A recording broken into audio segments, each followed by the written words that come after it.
هادو وليدات الكونغو اليوم مع البرتغال طلعنا المركز السادس. كنشكر المتابعين الاحباء ديالي ديال الانستغرام هما اللي وعاوني. انا نسيت هاد القضيه، مشات لي من بالي. السادس، المركز السادس عاش محمد السادس مع الكبار. شويه لقاو راسنا في التوب فايف. صغرتوا البنات، صغرتوا. حطوا لي شي تصغيرينه في التعاليق وشي شطيحه وكتبوا المركز السادس وعاش محمد السادس بليز. راهم يتسلقوا ويحلقوا الجيران، راهم سيزيام عالميا. قال لك باسكو طبلتها البرتغال، طبلتها مع الكونغو داروا الجيران راهم سيزيام عالميا. تماك تغفل عليهم تيبهم مول الارجنتين وفرنسا على حسب الشوفه. يربح اسكتلندا ويزيد يربح هايتي، نورمال سيبو كاتريان في لو موند. وتاو مازالهم يتصوروا مع ميتي.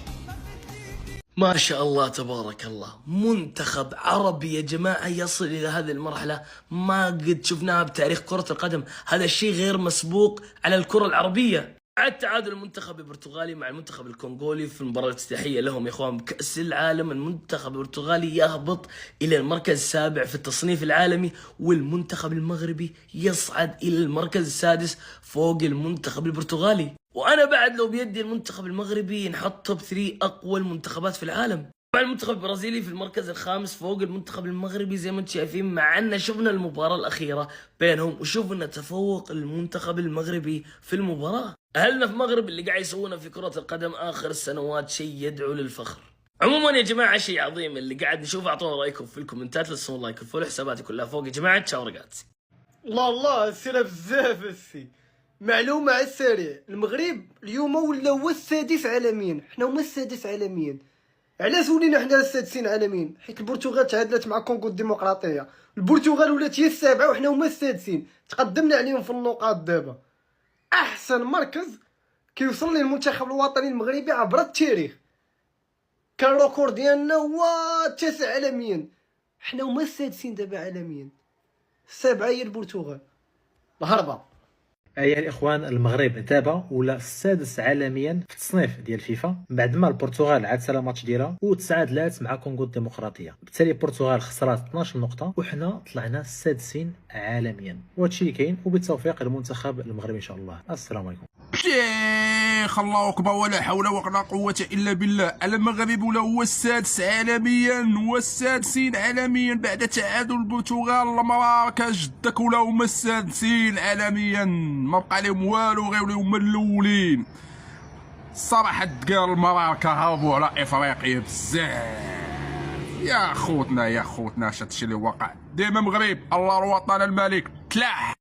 مبروك للجماهير المغربية، للشعب المغربي، المنتخب المغربي في المركز السادس عالميا بعد تعادل البرتغال والكونغو الديمقراطية اليوم في كأس العالم. الآن الهدف هو المركز الخامس مبدئيا، هذا الهدف الأول يعني، لمعادلة رقم نيجيريا عام 1994 كأفضل فريق أفريقي يحصل على تصنيف في تصنيف الاتحاد الدولي لكرة القدم. التصنيف طبعا يعني في ناس تعتبر أنه مش كثير معبر أو له أهمية كبيرة مقارنة بالبطولات والإنجازات، ولكن يبقى ذو أهمية كبيرة لأنه بيبين كمان حجم التطور الموجود عند هذا المنتخب، حجم النتائج الإيجابية اللي عم يحققها، وبالتأكيد حضوره على المستوى العالمي في المحافل الدولية. وجوده واسمه بيصير له هيبة خاصة، له وقع خاص وله مكانة خاصة. فمبروك لأسود الأطلس، وإن شاء الله نوصل للمركز الأول عالميا بإذن الله. يا خويا كنا جالسين حتى كنسمعوا بان المنتخب المغربي راه ولا السادس عالميا. اللهم بارك، السادس عالميا بعد التعادل ديال المنتخب البرتغالي مع النظير ديالو الكونغو الديمقراطي. يا سيدي المنتخب المغربي ولا السادس عالميا. شي حاجه غير متوقعه. الدراري تصور تكون جالس تسمع انت وليتي السادس، انت وليتي الخامس، انت وليتي الرابع، انت وليتي التالي. شوف الكبير كيبقى كبير، انجازات هي كتجي عندنا. شوف والله المنتخب المغربي مابقاش خصو يدير واحد ليفور باش يولي يدير انجازات سبحان الله. هي اللي كتجي عندنا، هي اللي كتسيبورتينا، هي اللي كتعطينا التفاعل، هي اللي كتطلعنا بوحدها، هي كتبغينا. شوف حنا يدراوش ربي اللي باغينا. راك السادس عالميا عمي، راك طلعتي المركز السادس عالميا. واللي ما عرفش شنو هي السادس عالميا يمشي يقلب في تصنيف الفيفا لمنتخبات الرجال غتلقى المنتخب المغربي راه السادس عالميا. بغيتي ما بغيتيش وتبسم. مباشرة بعد ما تعادلت البرتغال مع الكونغو ب1-1 رسميا البرتغال رجعت إلى الرتبة السابعة، وشكون اللي طلع المرتبة السادسة؟ المغرب. زدنا درجة، كل نهار كنزيدو نحطمو الأرقام القياسية وكنصعبوها على العرب والأفارقة أنهم يوصلوا للمستوى اللي وصلت له المملكة المغربية.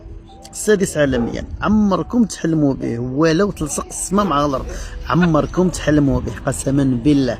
تحياتي للمملكه المغربيه وتحياتي للمنتخب المغربي. باب سجل يا تاريخ. اليوم الاصدار الجديد ديال فيفا في ترتيب المنتخبات.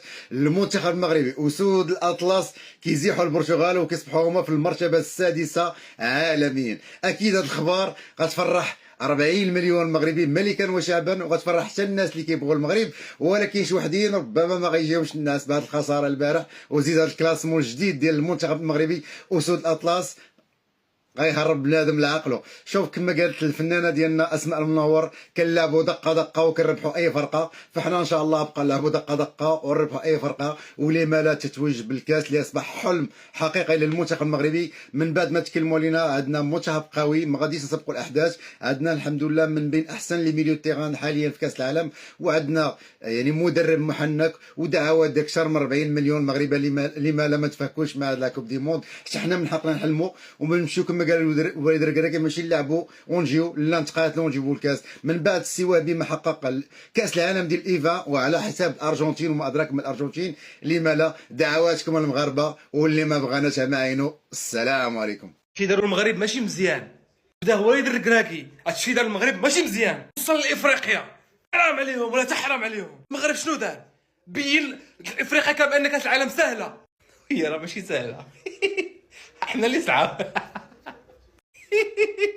دابا كيتسحابوا كلشي كيتسحابوا كاس العالم راه هكاك داير ساهل، يعني حيت المغرب كيلعب هكاك يعني راه ساهل. دايره خدمه ديال سنوات، العذاب عشنا مع هاد المنتخبات عاد وصلنا لهاد النيو. الركراكي يحشموا عليك بيحتي لهم العجل. Les gars, vous voyez ça là? Vous voyez ça les gars? Va falloir plus que respecter et encore plus aujourd'hui. Je sais pas si vous êtes au courant les gars, mais le Maroc il est passé 6e mondial aujourd'hui.